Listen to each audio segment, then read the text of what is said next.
Comme à notre habitude, grande interrogation géopolitique, dette de l'Union européenne, l'Afrique pour amortir l'ardoise, c'est notre grande interrogation.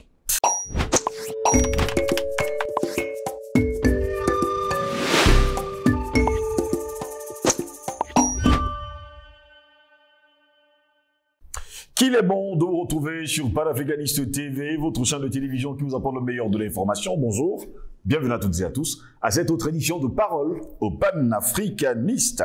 Au sein de l'Union européenne, mesdames, messieurs, la dette publique des États a fortement augmenté au début de la pandémie de Covid-19. Elle a ensuite légèrement diminué au cours de l'année 2021 et poursuit sa trajectoire de baisse en 2022. Seulement, nous sommes en avril 2023, eh bien, la dette publique des États européens, on va le dire ainsi, est encore aujourd'hui plus élevée qu'avant. La dette publique des États membres a connu donc un bond en 2020 jusqu'au début de l'année 2021 en raison notamment des mesures prises pour contrer les effets économiques de la pandémie de coronavirus. Elle a ensuite connu une baisse à partir du deuxième trimestre 2021, trajectoire qui se poursuit, nous dit-on. La dette publique s'établit en moyenne à 86,4% du PIB, on parle du produit intérieur brut, dans l'Union européenne au troisième trimestre de l'année 2022 contre 90,1% au troisième trimestre de 2021, soit plus de 13 000 milliards d'euros. Sa baisse est également observable dans la zone euro, dans les 19 pays. Le pourcentage de la dette publique par rapport au PIB est passé à 93,0% au troisième trimestre 2022 contre 99,7% au troisième trimestre de l'année précédente. Les mesures visant à limiter les conséquences sanitaires, économiques et sociales de la pandémie, nous dit-on, comme en France, l'activité partielle, l'indemnisation des entreprises, l'assurance maladie ou le soutien du personnel soignant ont été particulièrement coûteuses pour les États, nous fait-on savoir. Mais avec le retour de la croissance en 2021 qui se poursuit, encore on parle de croissance, quand on sait que certains pays n'ont même jamais connu de croissance, eh bien la dette publique a en moyenne sensiblement baissé. 3 pays de l'Union européenne conservent toujours une dette publique supérieure à 120% de leur PIB, avec un ratio atteignant 178,2%. La Grèce détient le plus fort taux d'endettement de l'Union européenne devant l'Italie, 147,3% et le Portugal, 120,1%. Mais c'est aussi chez ces pays-là que l'amélioration depuis le troisième trimestre 2021 est la plus spectaculaire, moins 24,7% pour la Grèce, 6,9% pour l'Italie et moins 9% pour le Portugal. La France est également bien au-dessus de la moyenne des 7, 86,4% avec une dette qui atteint 113,4% de son PIB, soit près de 3 000 milliards d'euros. À l'inverse, l'Estonie, 15,8% et la Bulgarie, 23,1%, présentent actuellement des taux d'endettement les plus faibles au sein de l'Union européenne. Par rapport au second trimestre 2022, le ratio de la dette publique par rapport au PIB au troisième trimestre 2022, nous dit-on, a baissé dans on va le dire comme ça, dans pratiquement l'ensemble des États membres de l'Union européenne, à l'exception de la Bulgarie, la République tchèque, la France et la Suède. Ces 4 pays ont subi une légère hausse de leur dette publique qui augmente respectivement de 1,9%, 1,7%, 0,3% et 0,2%. En tout cas, depuis un certain temps avec cette dette, eh bien, tous ces pays veulent venir sur le continent africain pour essayer un peu de se retrouver un chemin, le chemin de la dignité. Et quand on parle du chemin de la dignité, nous nous demandons justement pourquoi est-ce que l'Union européenne veut justement être en bon ami avec l'Union africaine. Nous nous interrogeons ce lundi matin, géopolitique, dette de l'Union européenne, l'Afrique pour amortir l'ardoise. Nous nous interrogeons. Pour répondre à nos questions, nous sommes avec Patient Parfendome. Il est homme politique. Il est notre invité ce matin. Patient Parfendome, bonjour, bienvenue à vous. Bonjour Steve Jocelyn-Goss, bonjour à nos nombreux internautes, bonjour à nos valeureux techniciens et merci à tous celles et ceux qui accompagnent cette très belle aventure. C'est toujours un plaisir d'être sur votre plateau et pour échanger avec vous. Continuer à échanger avec nos frères africains. Les temps sont graves, une fois de plus. Nous sommes à la croisée des chemins. Est-ce que l'Afrique prendre le bon parti de cette nouvelle réalité politique et géopolitique qui s'impose à notre monde? That is the question. C'est la bonne interrogation. Patient Parfeno, merci d'être avec nous. Et nous allons dire bonjour à la censure sur les réseaux sociaux. Ces hommes et femmes qui ont peur du débat et qui ne veulent pas un autre son de cloche et un autre narratif en dehors des leurs. Patient Parfendome, la dette de l'Union européenne est élevée, pour ne pas dire la dette des pays de l'Union européenne est élevée. Et nous, de nous poser la bonne interrogation, l'Afrique est-elle là pour amortir justement cette dette? La réalité de ce monde nouveau oui. que nous avons s'est construite avec ce paradigme. On n'a pas encore assez bien creusé pour nous rendre compte qu'en réalité, le développement de l'Occident en général, l'Occident impérialiste, s'est fait sur le dos de l'Afrique. Chaque fois que l'Europe a été en difficulté, la vieille Europe, hein, et même la nouvelle que sont les États-Unis, elle s'est retournée sur le continent africain pour se refaire une santé économique et pouvoir se propulser pour aller affronter de nouveaux marchés à l'international. Pourquoi? Parce que l'Afrique est comme la dernière frontière de la prospérité où les gens peuvent venir prendre pour pouvoir vivre décemment chez eux. C'est quand même plus de 30 millions de kilomètres carrés d'un tenant. C'est pas une blague. Près de 1,4 milliard d'habitants. C'est peu de 60% des richesses les plus importantes connues sur notre planète. Donc l'Afrique, c'est un véritable scandale. Donc, chaque fois que l'Occident, qui vit toujours, la plupart du temps, regardez la dette américaine, regardez même la dette des ménages américains. Ils se surendettent pour pouvoir vivre. Ils ont un ordre d'endettement qui est impensable pour les États africains. Quand on parle même souvent de la dette des États africains, j'ai envie de rire un peu. On n'est pas endetté. À l'aune du niveau d'endettement des pays occidentaux, le problème qui se pose, c'est que même ce petit, disons, parce que même le concept de la dette lui-même pose déjà un problème pour nous les Africains, il est géré de manière à ne pas profiter à nos économies. Donc, il est fort probable, avec le summum de cet endettement qui s'est produit avec la question de Covid, qu'il fallait absolument que ces gens-là cherchent des débouchés ailleurs pour essayer de gérer, de financer leur déficit, n'est-ce pas, chez eux. Et l'espace par excellence, à mon sens, qui était tout indiqué, c'était le continent africain.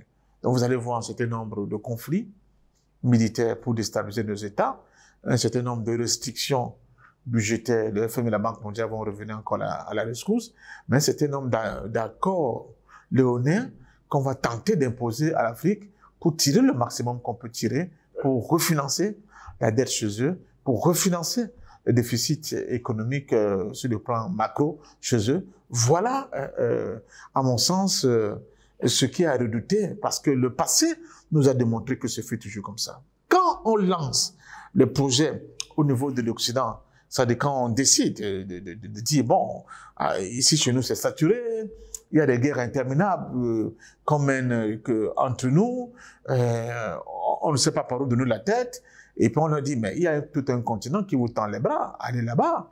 Et c'est ça le début de l'aventure coloniale.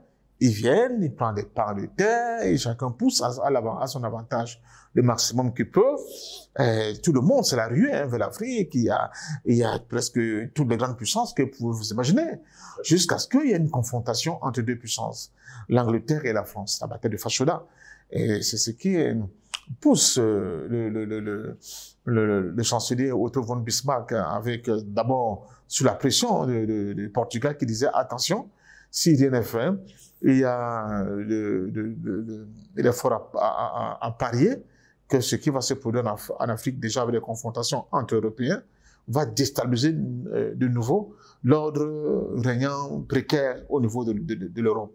Donc le puissant, le plus puissant d'ailleurs, qui avait contraint et l'Angleterre et la France avec des autres petits pays d'Espagne, le Portugal, un peu les Pays-Bas, à aller plutôt chercher ailleurs, réunis dans tout ce monde-là, c'est ça la grande conférence de Berlin.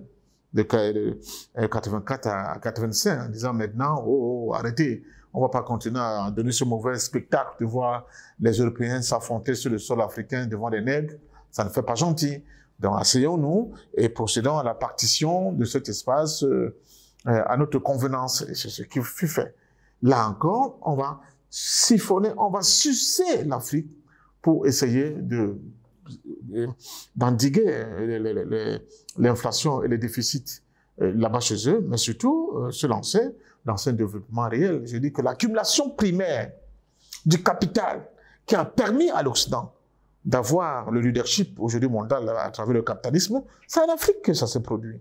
Que ce soit pour les Américains, que ce soit pour les Occidentaux. C'est en Afrique qu'ils sont venus puiser. Quand M. Léopold II fait du Congo sa propriété privée, c'est quoi? Quand vous avez des villes comme Nantes, Bordeaux, des villes négrières, appelons-le ainsi, c'est quoi? Quand même le palais où dort Macron, c'est un palais qui avait été construit par un négrier. Ne l'oubliez pas, la Maison Blanche, c'est quoi? Ce sont les Noirs qui ont construit la Maison Blanche. L'accumulation primaire, le premier matelas financier des Américains, c'était quoi? C'était ce qu'ils ont tiré dans les champs de canne à sucre, dans les champs de tabac et dans les mines pour les Espagnols, n'est-ce pas, en Amérique latine, etc., etc. C'est ça.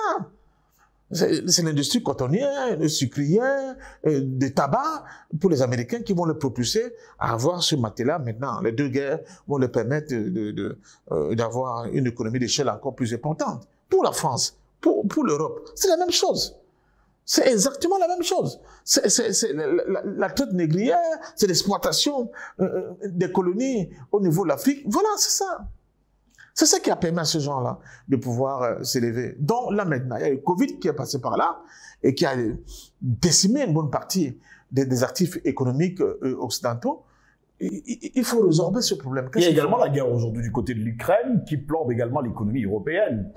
Elle est dans la continuité de Covid, ne l'oubliez pas. C'est dans la continuité. Déjà avec le Covid, on commence déjà à voir des carences. On commence déjà à voir des points faibles de cette économie. La désindustrialisation de l'Occident est visible.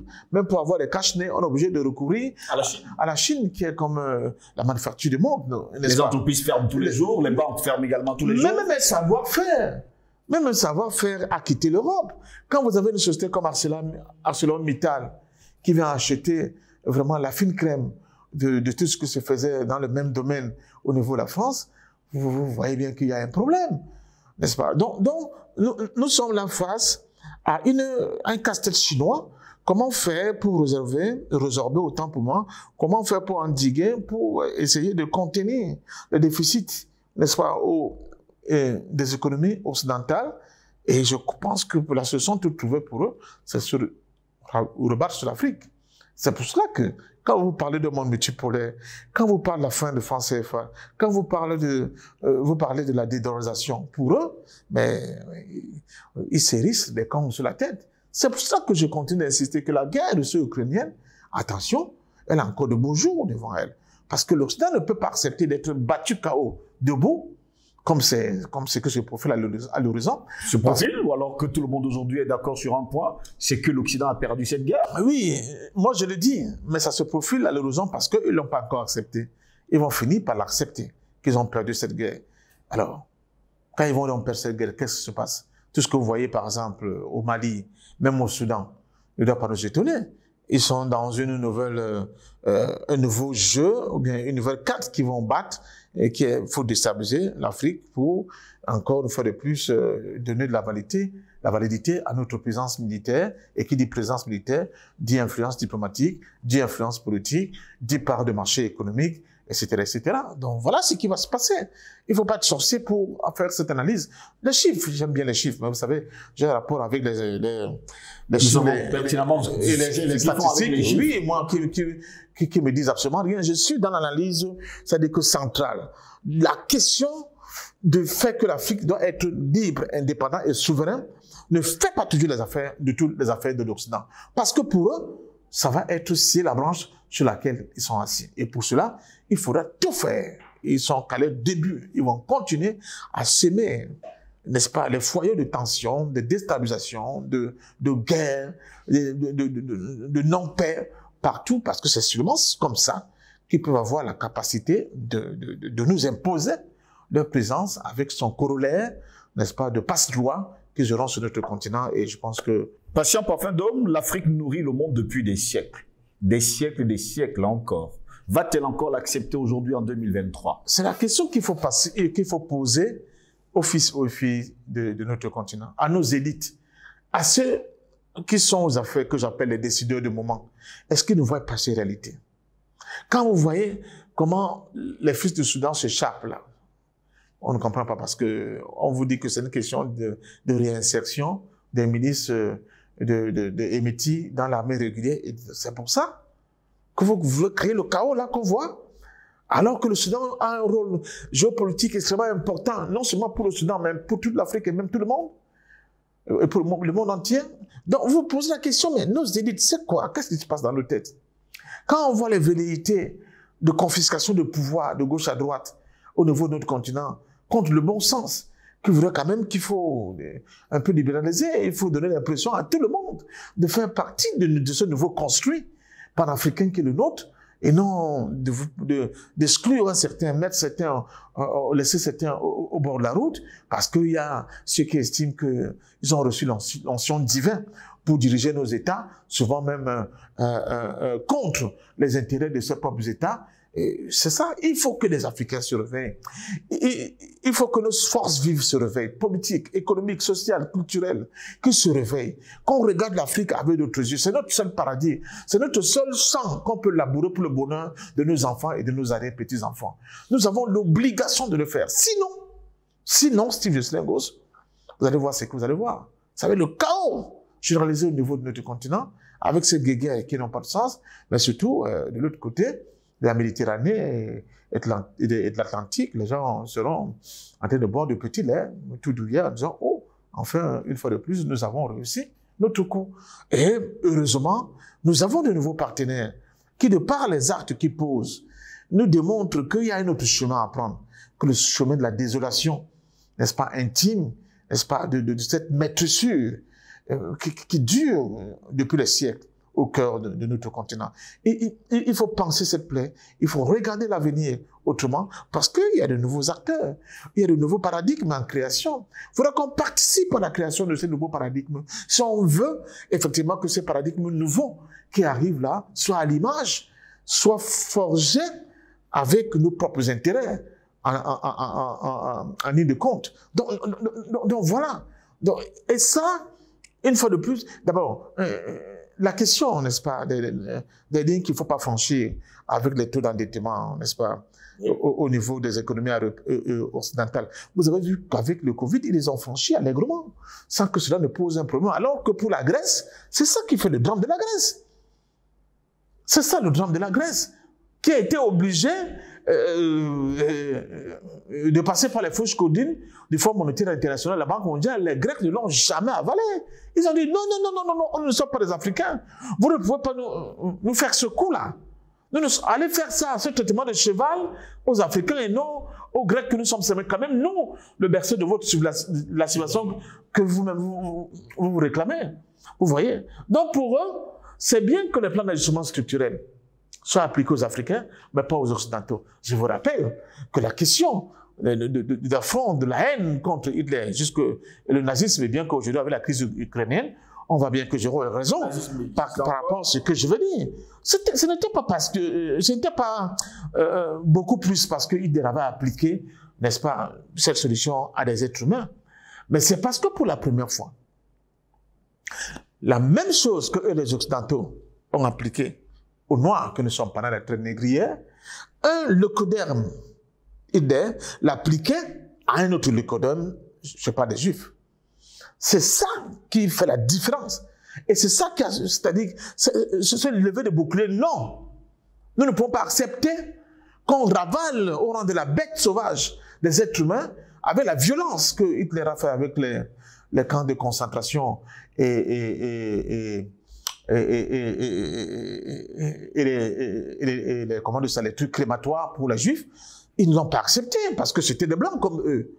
Mais si c'était seulement réservé aux Noirs, on n'est pas sûr qu'on aurait eu le même niveau, n'est-ce pas, de contestation de la part des bien-pensants occidentaux. La preuve, vous voyez aujourd'hui, les gens qui défendent leurs intérêts en Ukraine, ils ont beau se réclamer du nazisme, cela ne gêne pas l'élite occidentale actuellement, au point où Arnold Karsfeld, dont les parents furent des traqueurs de nazis, s'est offusqué, a dit, mais c'est pas possible, vous ne pouvez pas valider quelque chose dont les gens ont passé des générations et des générations à combattre d'idées, c'est-à-dire le nazisme. Aujourd'hui, le valider parce que vous soutenez un pays qu'on appelle l'Ukraine, soi-disant parce qu'il est en opposition, il vous sert le pont avancé de votre influence pour essayer de détruire la Russie. Et il dit, moralement, ce n'est pas acceptable.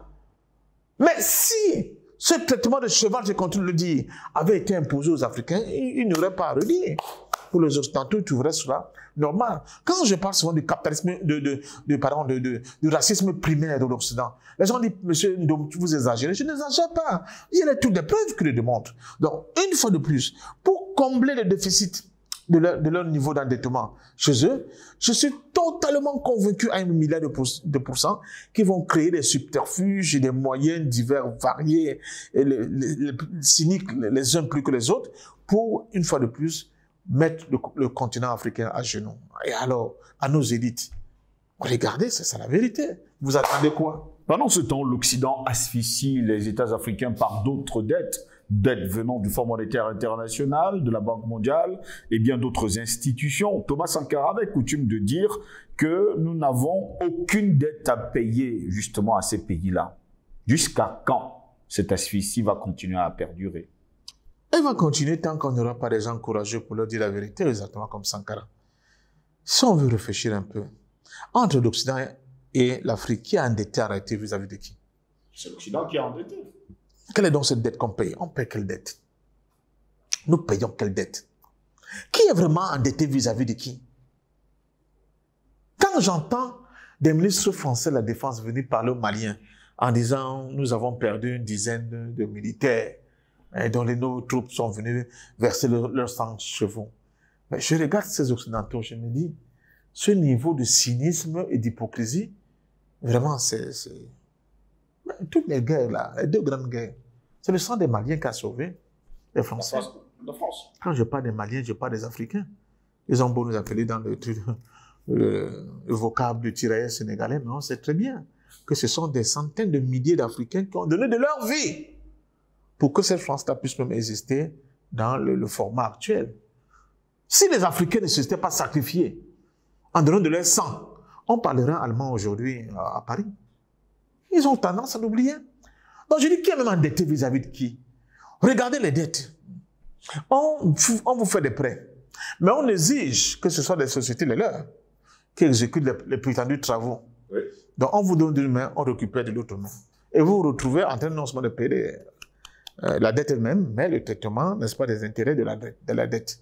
Au point où certains de nos pays, je pense à mon pays, le Cameroun, à une époque, c'était spécialisé dans les célébrations, de fait qu'on a réchelonné, n'est-ce pas, la dette de notre pays. C'était, les gens étaient dans un acte jubilatoire hors norme. La diplomatie camerounaise est puissante. La preuve, on a pu encore décrocher un nouveau rééchelonnement du paiement de la dette du pays. Mais si tu regardes tout ça, Steve, tu te dis, mais qu'est-ce qui se passe? Donc, je pense qu'il faut une véritable révolution des mentalités du point de vue des dirigeants actuels pour qu'ils aient le courage et la capacité de dire que non, il faut qu'on s'asseye et qu'on mette à plat la question de cette dette-là, qu'on rediscute de nouveau. De deux, non, comme vous voulez qu'on parle de la dette, parlons-en de la dette entre les deux peuples, les deux continents, n'est-ce pas, de manière globale. Et on verra bien que c'est vous qui aurez beaucoup plus à payer au continent africain parce que les dettes que vous avez contractées vis-à-vis de l'Afrique, vous ne pourrez même jamais les payer. Merci à vous, patient parfait, donc d'avoir été des nôtres. C'est moi qui vous dis merci et vous dis une fois de plus que c'est bien tout ce que nous vivons, mais ce sera encore davantage mieux si nous sommes mieux organisés. On se tend les passerelles et on se dit que dans ce combat, il n'y a pas assez de bras, ne sont pas encore suffisants. Les divergences qu'on observe ça et là, même passagers, ne sont pas acceptables, mais surtout, les positions opportunistes que les uns et les autres prennent, souvent se les rattrape. Et on voit depuis un certain temps comment certains d'entre nous, qui avaient cru qu'ils pouvaient jouer avec le diable, se rendent bien compte que le diable ne change jamais sa nature. Elle est de détruire. Donc, aux jeunes Africains qui veulent reprendre le flambeau de ce travail de collaboration, qui sachent très bien que le moment viendra et ils n'auront que le larmes pour pleurer. Et vous me rappelez le titre d'un film, Patient Parfait d'Homme, Le diable s'habille en bleu. Au plaisir de vous retrouver très prochainement, mesdames, messieurs, nous vous souhaitons de passer une agréable journée.